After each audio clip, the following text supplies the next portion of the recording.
Bob. For me, it's an honor to be here for the first time after 9/11. Try to not go to your country for several years, but this one really was so tempting to give this presentation. Assessment logo is a house, but it's also a world map. And it's equally odd as the world map on the wall, at least for a European, because Wageningen this time is not in the center, but Burlington is. It's just a projection and immediately gives the dependence of humans to all of our natural resources. And I will talk strongly about the different scenarios, how to look at the future in different studies. And I'll do that from several perspectives, both from the Intergovernmental Panel on Climate Change, the Global Scenario Group, the UNEP Global Environmental Outlook, all which finally accumulated in some of the scenarios of the Millennium Assessment. But before going into the details, I really have to use a few slides on telling you what's an assessment and telling what are scenarios. And in the end of my talk, I'll give most of the findings, summarize these 3,000 pages, probably into 20 minutes.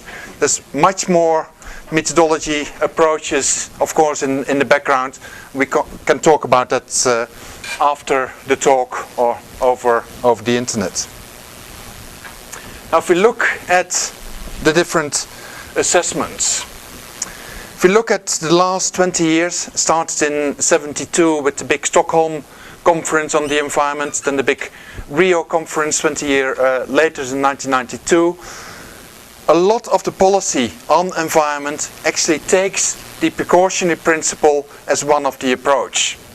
And precautionary principle says in order to protect the environment, the precautionary approach shall be widely applied by states according to their capabilities.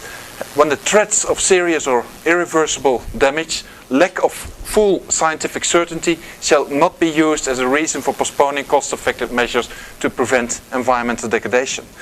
It's a statement which you see in the Climate Convention, in the Biodiversity Convention, and it actually links to the need for scientific information.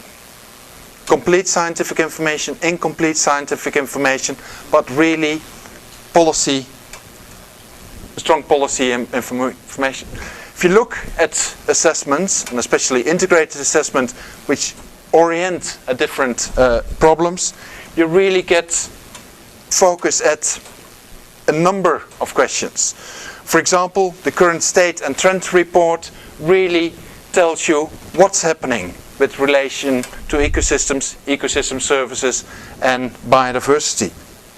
It tries to capture a little bit why it's happening, what are the different drivers, what is the behavior creating those kind of trends. And very strong, because it's policy relevant, you want to extrapolate into the future. But extrapolation often doesn't give the right answer because new system dynamics could happen, new trends could evolve. So you really would like to give possible future scenarios. And finally, it's really looking at how can we change the future, how can we influence the future, how can we manage our current problems. So those system analysis related questions, those questions related to cause and effect, but also very strongly the response, are central to integrated assessments. And that brings me to the definition of policy relevant assessment. It's really a social process. You bring together a whole group of scientists, together with users, people who work in these conventions, to actually get at the questions, and you provide them with scientific information, including the gaps, of course, to make policy relevant statements. And for that you use, on one side, really research, as done in many research institutes at universities, the basic research, but you also use a lot of the data of the monitoring network. Meteorology monitoring, monitoring on species, monitoring on socioeconomic type of events, which is not per se research. It's data compilation and interpretation. And the assessment is actually the third part, which synthesizes all the information into the reports for the policymakers. So it's really the bridge between the research and the science. And in principle, an assessment applies the judgment of a whole group of experts. Within the Millennium Assessment, we're almost 1,500. Within IPCC, there are more than 2,000. To use published knowledge, existing knowledge, to provide credible scientific answers to policy-relevant questions. So it's really trying to bridge towards decision makers, policymakers. Not all of them listen. Your president at the moment is one of these examples, but many governments actually act on those kind of assessments.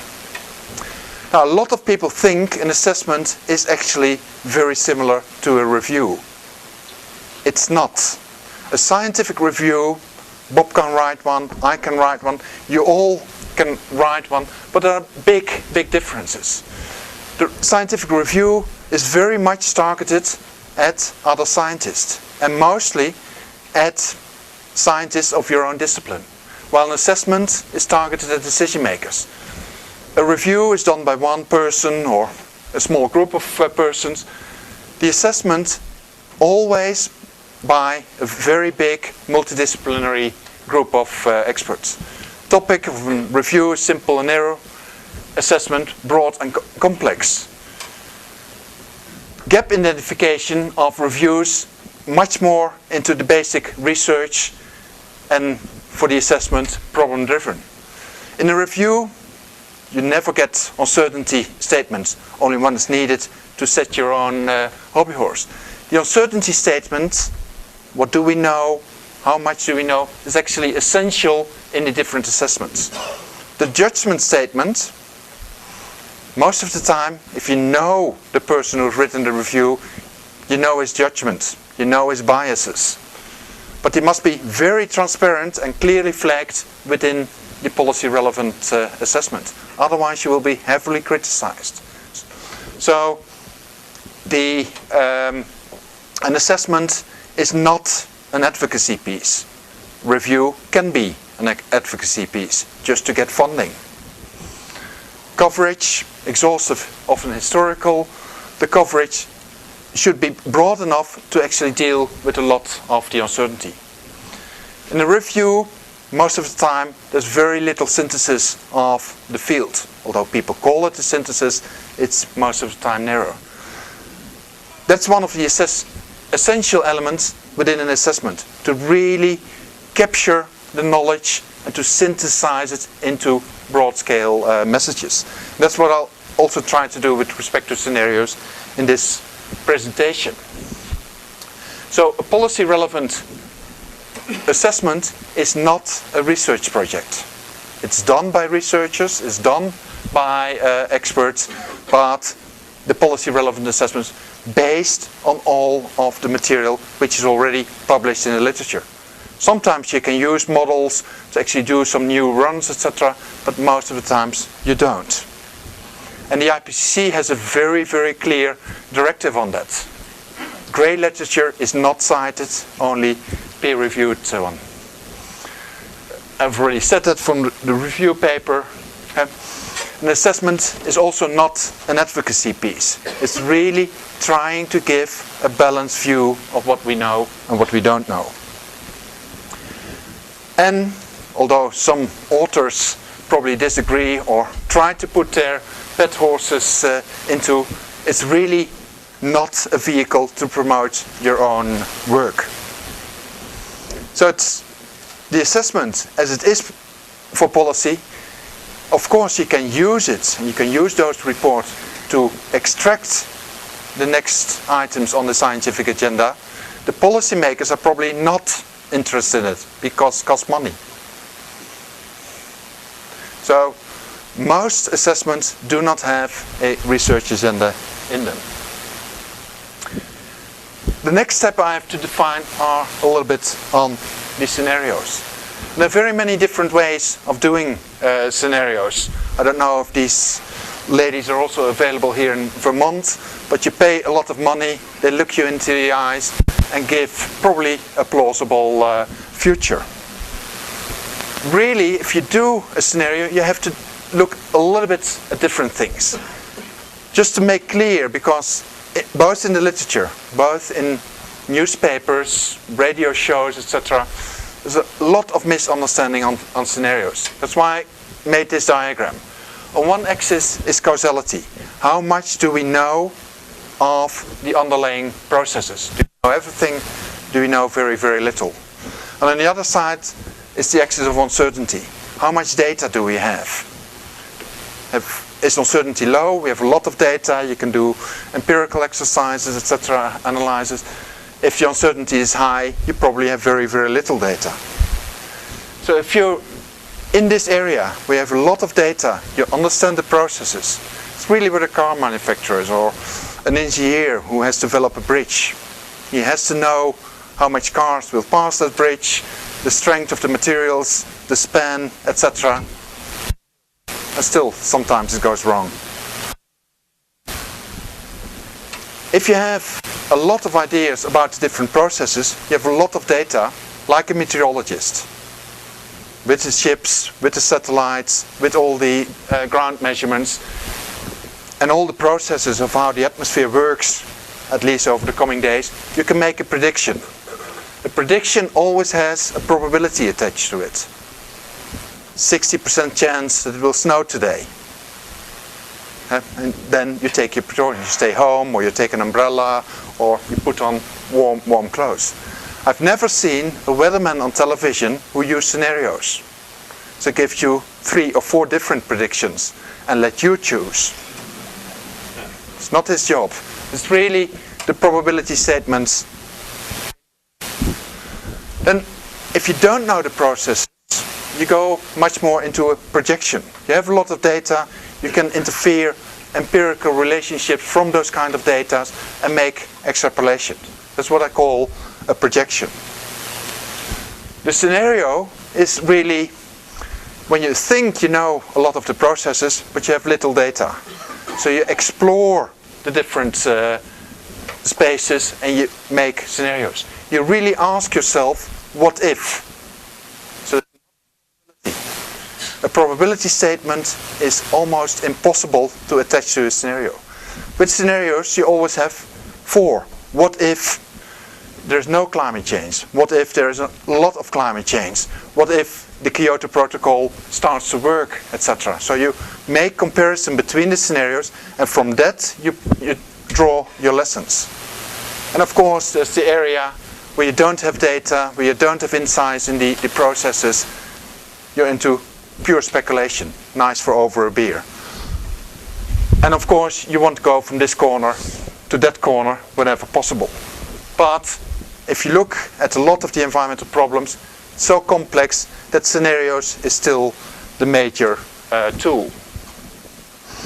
If you also look at the definitions of scenarios in the literature, you get, there's not a very clear definition, but there are a lot of elements which always come back. They're hypothetical.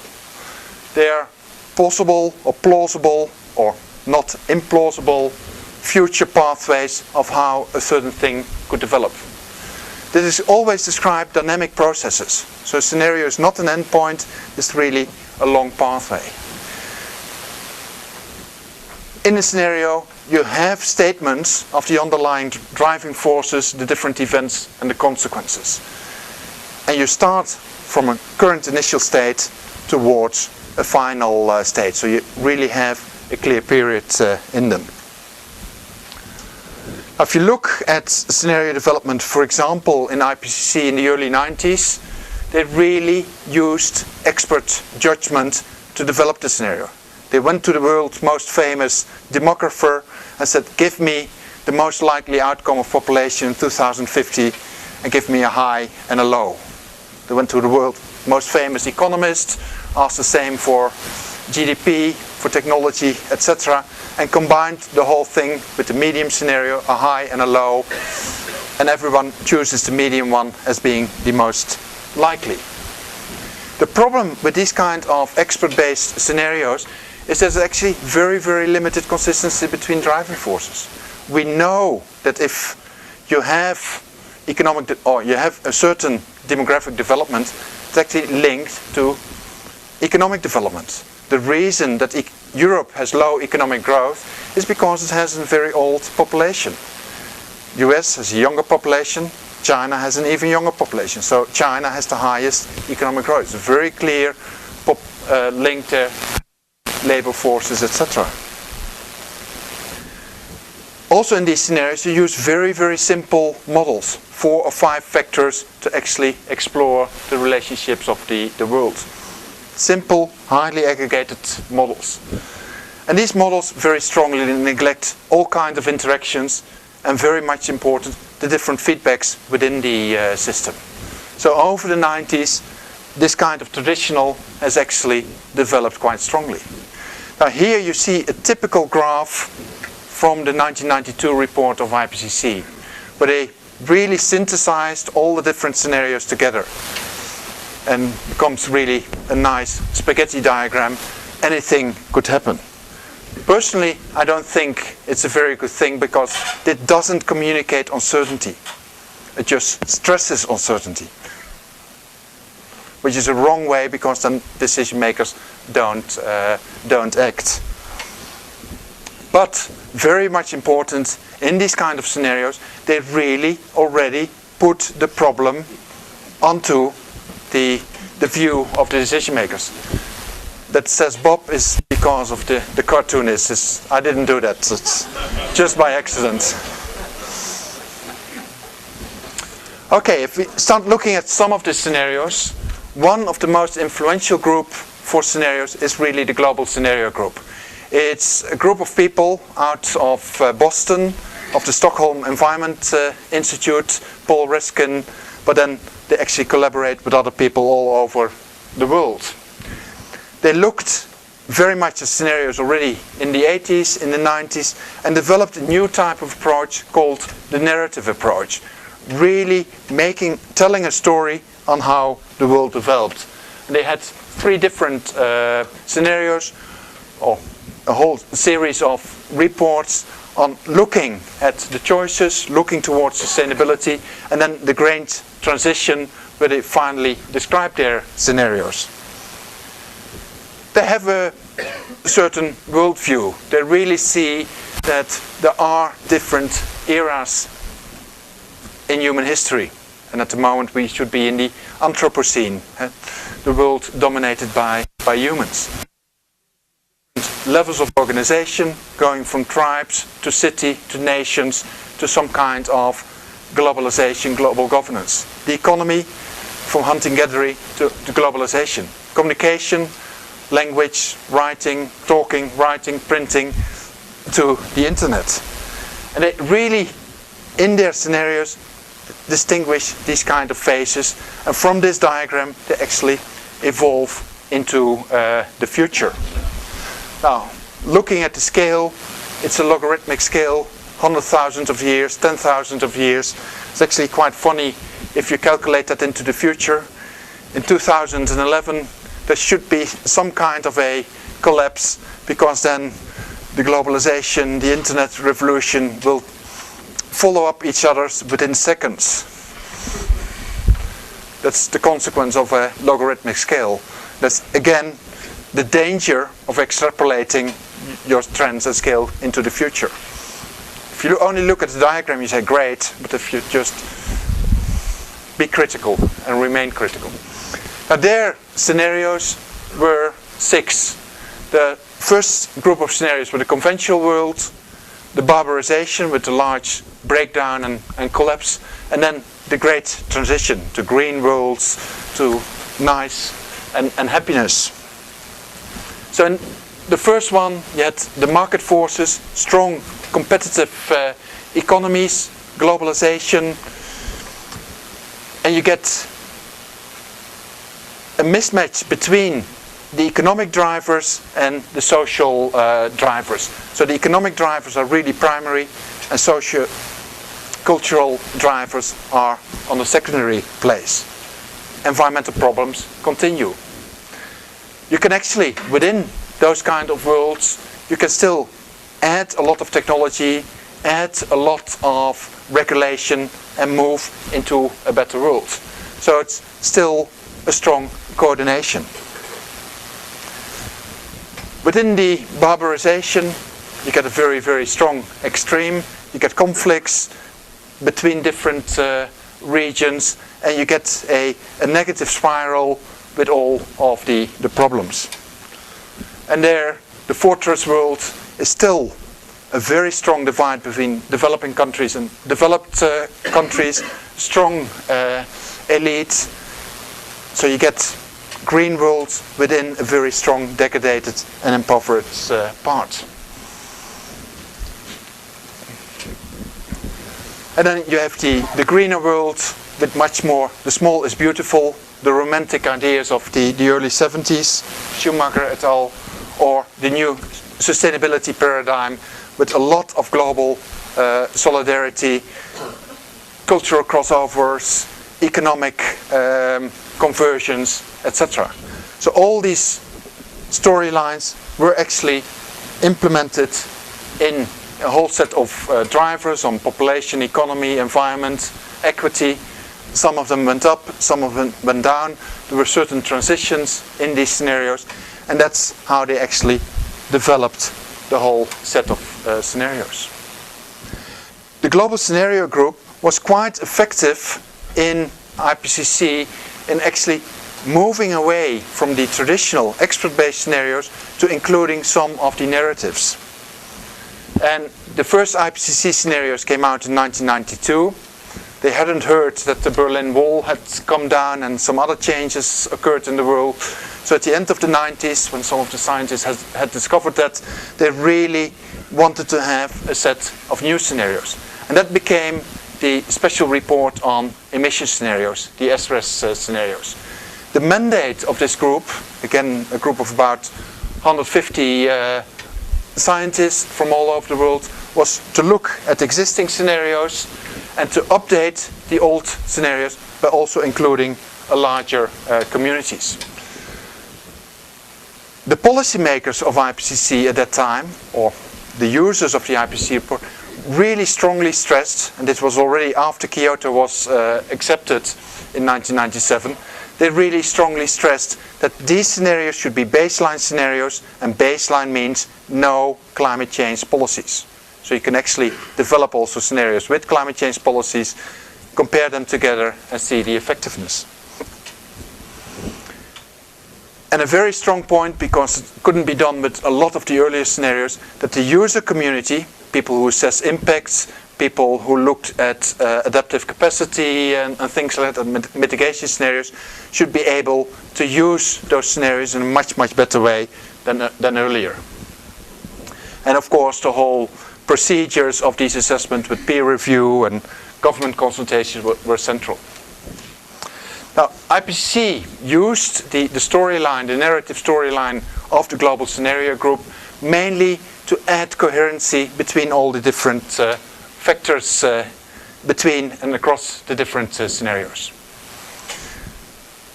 When you have a good story, it's much easier to explain and to sell your scenario. But you can also make additional assumptions when you have done the scenario to actually apply the scenario to local conditions or to regional conditions, because these are still global scenarios. So you really enable the user community to assess things like system vulnerabilities, like different type of impacts. And in certain worlds, if you have a strong, large-scale industry, adding small-scale mitigation options is probably not an option. So the storyline already selects the type of options you should choose for your mitigation and adaptation. And that's one of the important reasons to actually use those kind of narratives. Now, IPCC set up the scenarios. They made one major step, moving from 3 scenarios to 4. So you never had the middle one anymore. And the middle one was always selected as being the most likely. 4, you couldn't do that. But the 4 also allowed to actually set it up according to different axes that you will see back with the Millennium Assessment as well. So one of the axes was a strong globalization or regional blocks. The other axis was a focus on economic development, material consumption, or a strong focus on equity, green, so much more social and environmental type of issues. And there was an enormous discussion how to label these different quadrants: sustainability, globalization, the golden arches, and things like that. Finally, those were all seen as not done, so it became A1, B1, A2, the A scenarios being globalization, the 1 scenarios being much more focus, the 1 on the globalization, the A on economic, and the B on the social type of issues. And then you have all the drivers, and the whole scenarios were implemented for 4 regions in the world. At the moment, these scenarios are also implemented for local regions, for Europe, etc. And again, you get a whole series of driving forces, very much likely the group. And this is again the summary scheme of the use of all scenarios. You have the narratives, and the last day of these scenarios you actually change the A1 scenarios. Bush was not in power at that time. And A1, globalization and a focus on economic growth, really seemed to be the most likely pathway the world was moving in. So they said, okay, this in the first scenario was only fossil fuel, or a mix of fossil fuel, and they changed it into 3 scenarios, the AF1 with fossil fuel intensive, new technologies, so renewable energy, and a balanced mix of the, to actually show different emission pathways. Now, after Bush came in power, we're probably much more in the B1 scenarios with stronger regional blocks, one of them being the US. So you have, from these narratives, you get the different emissions, you get the concentrations of all the greenhouse gases, you get the climate change, the change in radiative forcing, the temperature change, and finally you get the impacts. And the impacts are on the different systems. It's linked towards the increase in global mean temperature. And this figure, called the burning embers, set up as a traffic light, white, yellow, red. White meaning little risk. First it was green, but then people interpreted it as no risk, which is different than little risk. Yellow and red with a lot of impacts. Focusing on ecosystem, focusing on extreme events, hurricanes and things like that.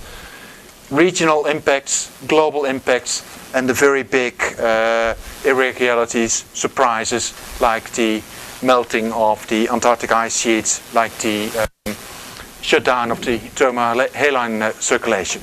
So it's the summary of all the IPCC scenarios. Looks relatively simple, but there's still quite a long number of strong lessons which come out of these scenarios.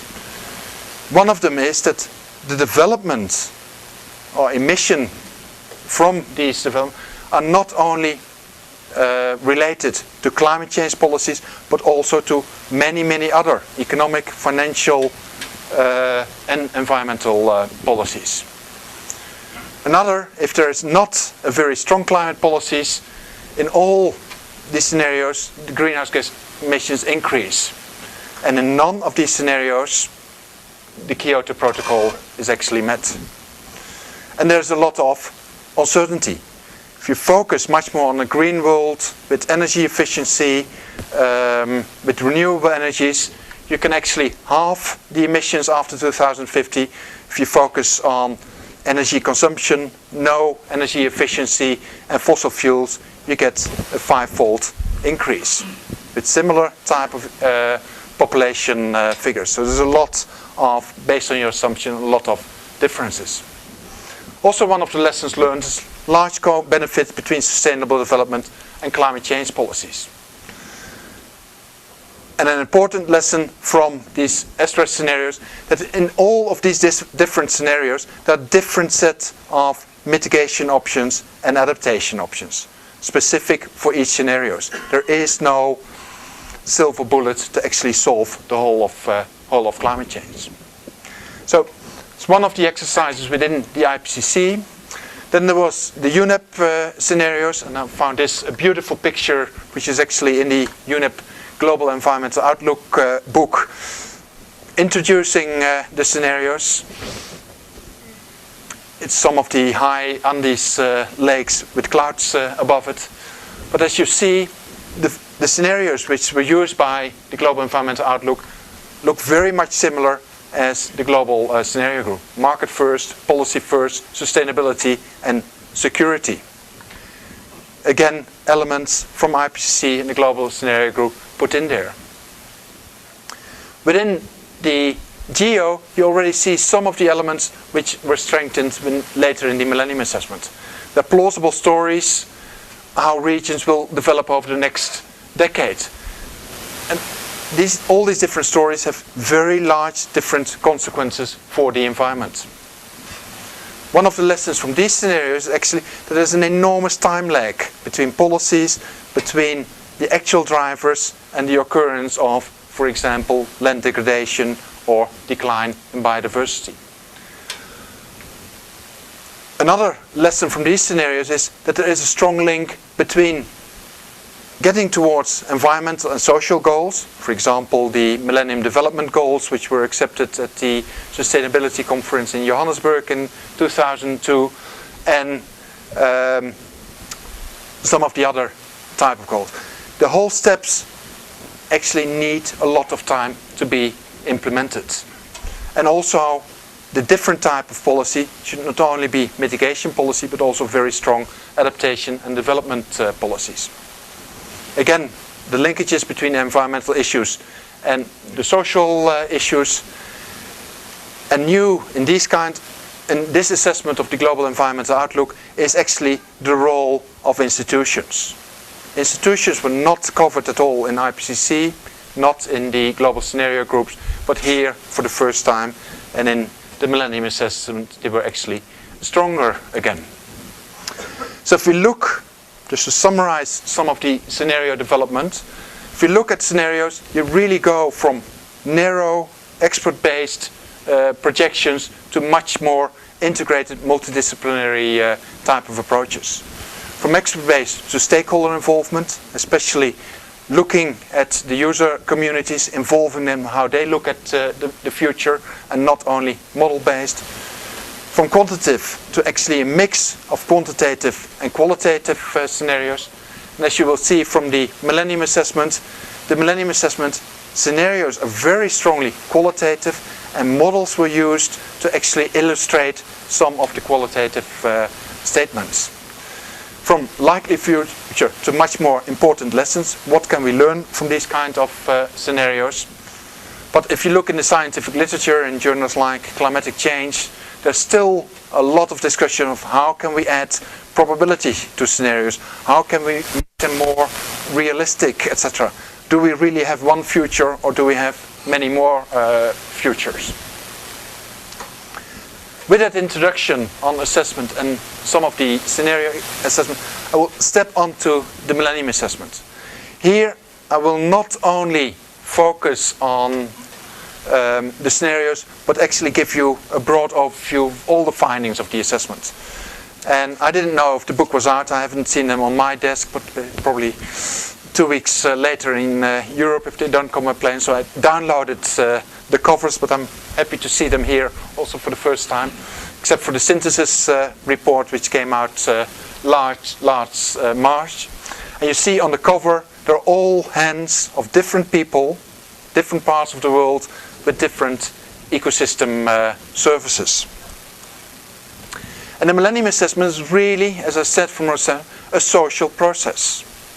There were, over a period of about 4 years, there were about 70, 80 larger meetings with 50 to 300 people everywhere in the world. We have a t-shirt with the Grand Millennium Assessment World Tour. But you work together, you discuss, you look at the results, you synthesize. It's really not an individual effort. And just for this audience, I put Bob as being a review editor to the center. He had a very strong role in the quality control of the whole assessment. But was based on young people, older people, and one of the objectives was also capacity building. So within the funding, there was funding for about 20, 30 PhD students to be involved, especially from developing country. And some of these people actually turned out to be instrumental in getting the work done, getting the data together, and writing some of the chapters. Now, if you look at the Millennium Assessment, we really look at a time frame. We look at the past by looking at the current status and trend, which is this report. A lot of information there, how it happened, why it happens, and then there are 4 scenarios into the future. My own working group, the responses working group, looked at the past, which responses worked, in which context, but also looked at the scenarios to see what lessons were learned. The Millennium Assessment was also a multi-scale assessment. IPCC was only done on the scientific community. With the Millennium Assessment, we actually had groups all over the world who looked at local issues and regional issues. So there was a group who used our approach to look at the ecosystem services and linkage to human well-being in city parks in Stockholm. There was one for the whole of Norway. There was one nested for Southern Africa, so the whole Africa south of the equator, and then nested in there different regions, watersheds, and different villages. Because the drivers play out differently at these different scale levels. And you actually strengthen your conclusions by having those local ones. One of the important parts of the Millennium Assessment during the first year, the design phase, was actually trying to define and classify the ecosystem services. So we had the provisioning services, very much marketed services like food, fiber, fresh water, different fuels. The regulating services, much more used, for example, planting trees on a slope to get slope stabilization, climate regulation, flood regulation. The regulating services, the cultural services, religious values, aesthetic values, scientific values.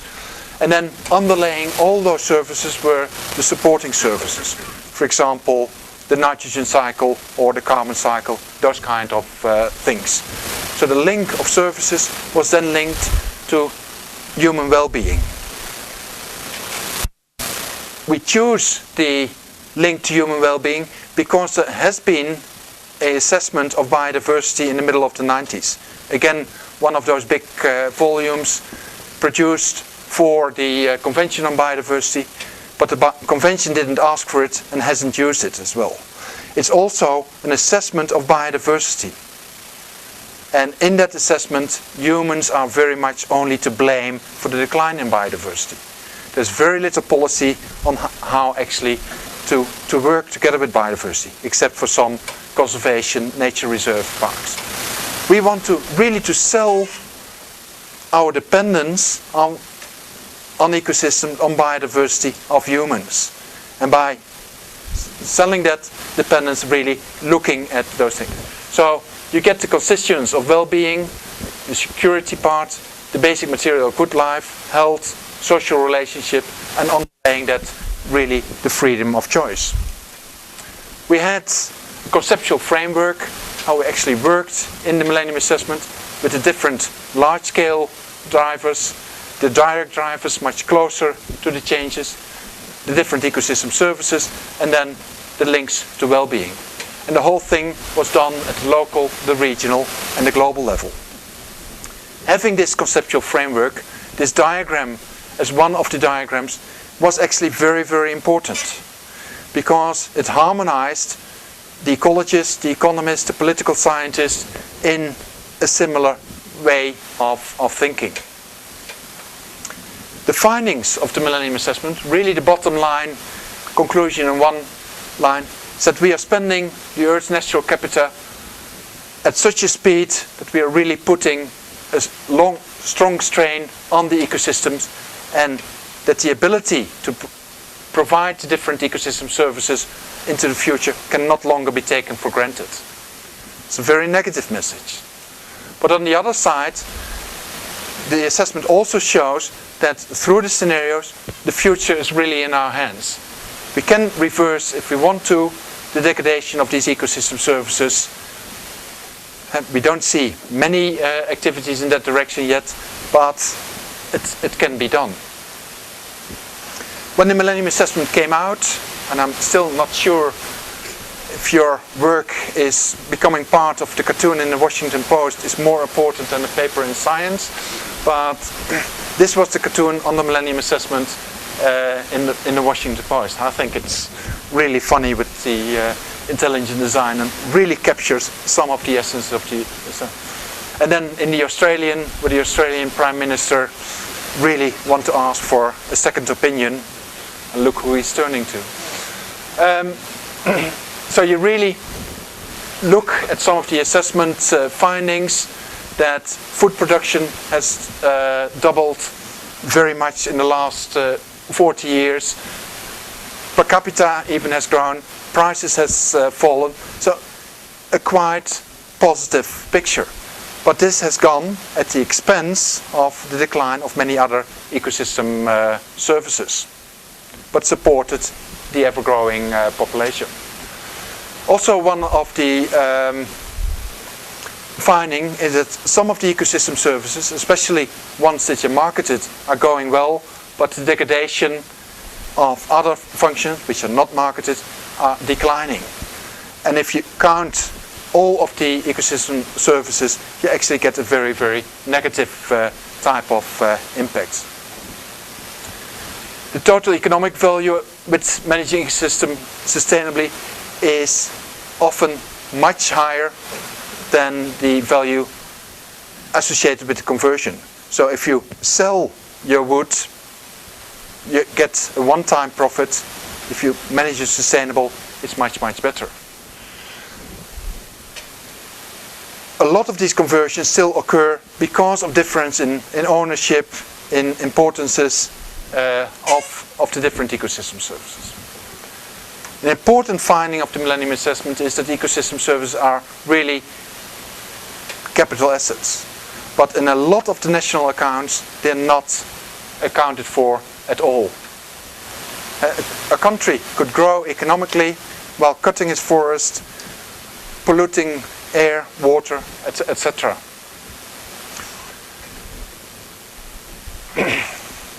And you can actually see that some of the growing countries really are now much more can much less rely on the ecosystem services.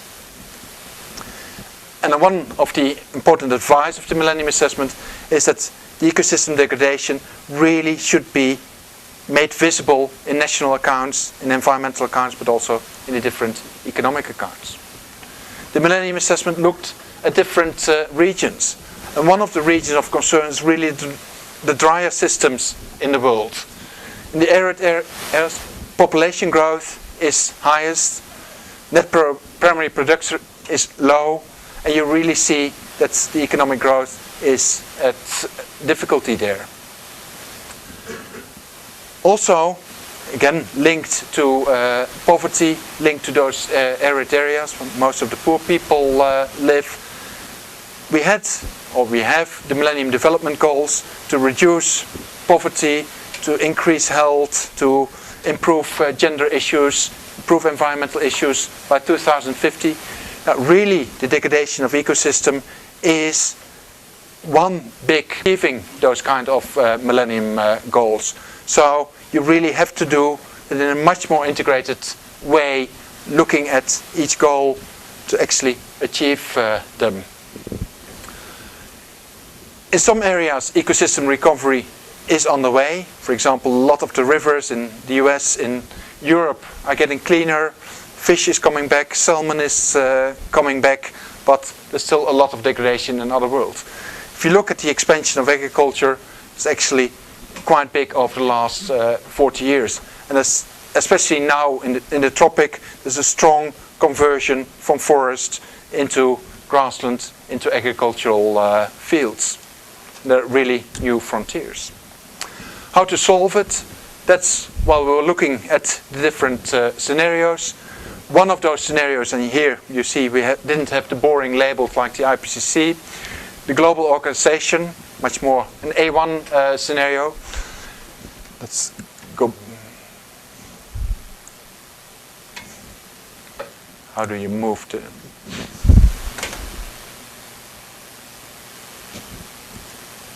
The scenarios of the Millennium Assessment had again the two axes, global and regional, but we found that the axis economic versus environmental was not a continuum, was not a single dimension. That's why we actually didn't use it, but that dimension come back in all of these scenarios. What we put as an additional axis was reactive policies. So solving the problem when the problem has occurred or run out of hand, or a proactive policy, really using information to see emerging problems and acting then, which was a much more logical type of dimension. And these two scenarios, global organization, order from strength, are really the two with reactive policies. And they also shown that they're not that efficient. Then there is the techno-garden, globalization, a lot of focus on technology, but a proactive approach to the management of ecosystem. And the adapting mosaic with much more regional scenarios, but also proactive. And you can see in these scenarios the different world views, how the landscape will look like, how the world will look like, the difference between the developing world and the developed world. They're really qualitatively illustrated by these kinds of pictures. And then using the models, you really get the insights that for the different ecosystem services, the global organization, provisioning services, because it's a market-based type of scenario, improve, both in developing and developed countries, but degrade for the other services. In order from strength, everything becomes worse, but in the adapting mosaic and techno-garden, there's actually quite a loss of progress towards sustainability. Now, the adapting mosaic, of course, has a lot of regional differences, respect for cultural values, for all kinds of different things. So you see that increase. With the techno-garden, there's strong globalization, the golden arches everywhere, so there's a strong decrease of cultural values. But you see within these scenarios, it shows that we can manage our world sustainable. But if you look at the scenarios, the requirements to actually do that, we don't see in the current policies at the moment. There are a lot of responses to look at it, and there have also been benefits, but a lot of the benefits of environmental policy actually have been neutralized because of other type of developments. There have been a lot of technologies to improve energy efficiency, but other things like air conditioners in cars, heavier cars, have actually neutralized those kind of improvements in energy efficiencies. Been a lot of substitutes of ecosystem services, but in general, the Millennium Assessment found that if you substitute for direct ecosystem services, the substitute is actually much more expensive than relying on the ecosystem services. And one of those examples were the Catskills in New York for the water services. Within the responses working, how much time do I have? 5.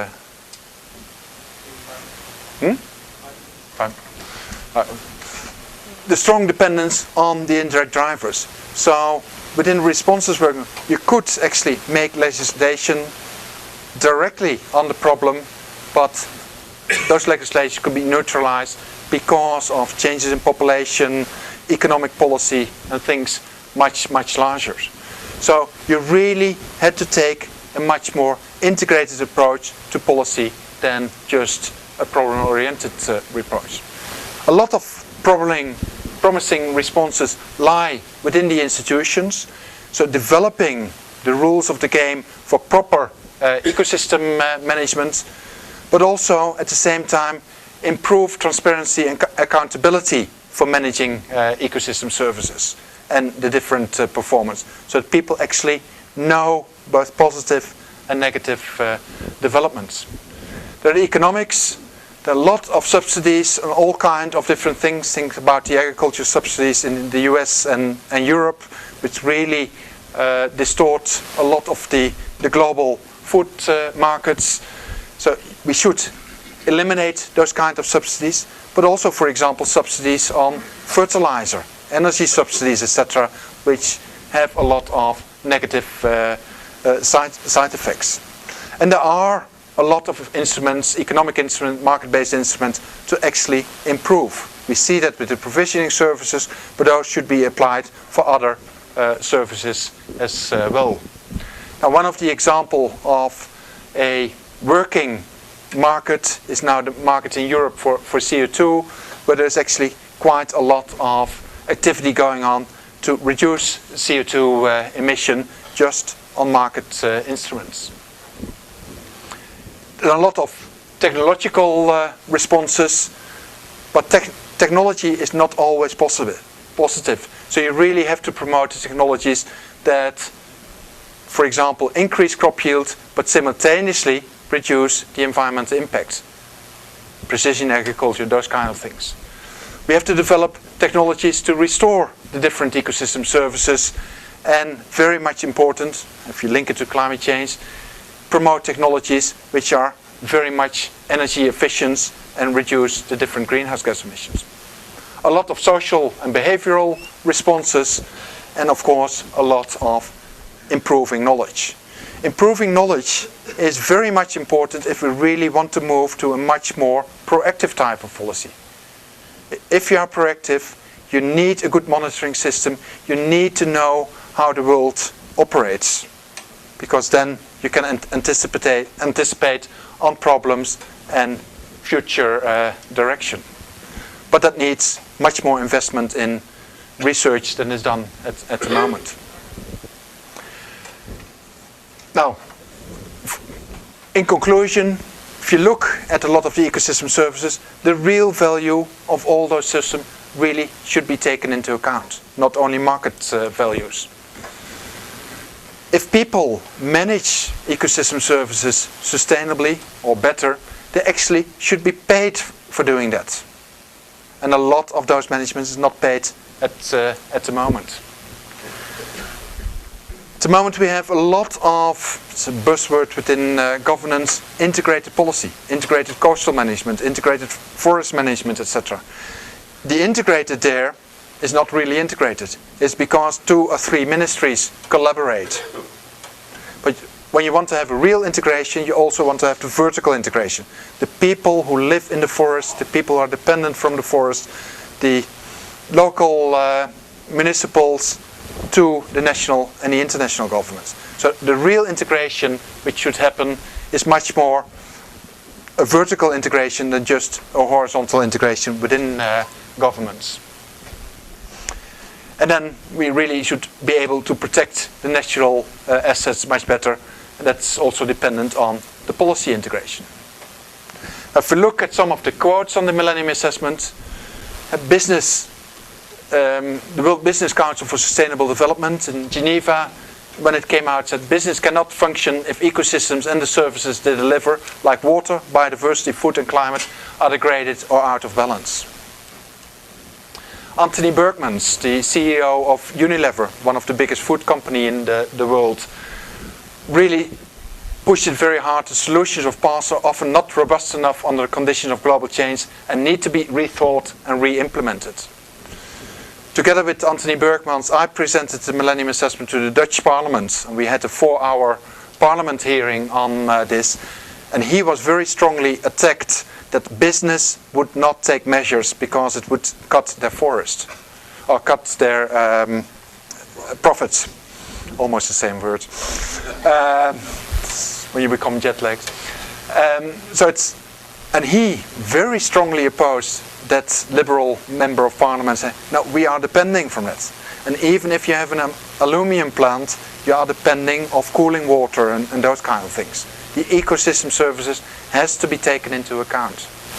And because he was the CEO of one of the biggest Dutch companies, he really had an impact on these members of parliament.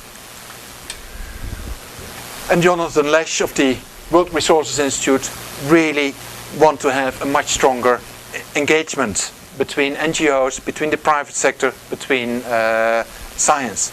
And that could be the engine of a very positive change in the use of ecosystem services. The impact of the Millennium Assessment actually has been quite big.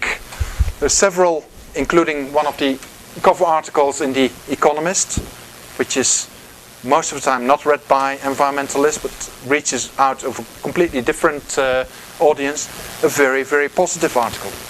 Within one of the Dutch newspapers, there was an interview between Dennis Meadows of the Club of Rome and the Limits to the Growth model, who used the Millennium Assessment to actually say, you see, my models, my scenarios are still valid, we're still on track. On the other side in the same interview there was Lomborg, who really say, the world is getting better, look at the Millennium Assessment. So, two extremes brought together. Science, nature, all presented stories on the Millennium Assessment. And my last slide is really, where are we heading to? Are we heading to a collapse? Jerry Diamond in his latest book really looks at different societies who have collapsed, but also societies who have succeeded. And he also comes to the conclusion, state very clearly, that a proactive management, cleverness and an integration of all the policy layers is actually needed. So, come back to scenarios. The conclusion of my talk is really the future is unpredictable, but it's not unpredictable because we don't know, but because we can influence it. And the book I read over on the plane here yesterday, Plagues and Petroleum by Bill Ruddiman, he really shows that we people, Homo not so sapiens, are already influencing the Earth over the last 8,000 years. And I hope that in the coming 100 years we influence it to the better of us and to the rest of the Earth. Thank you.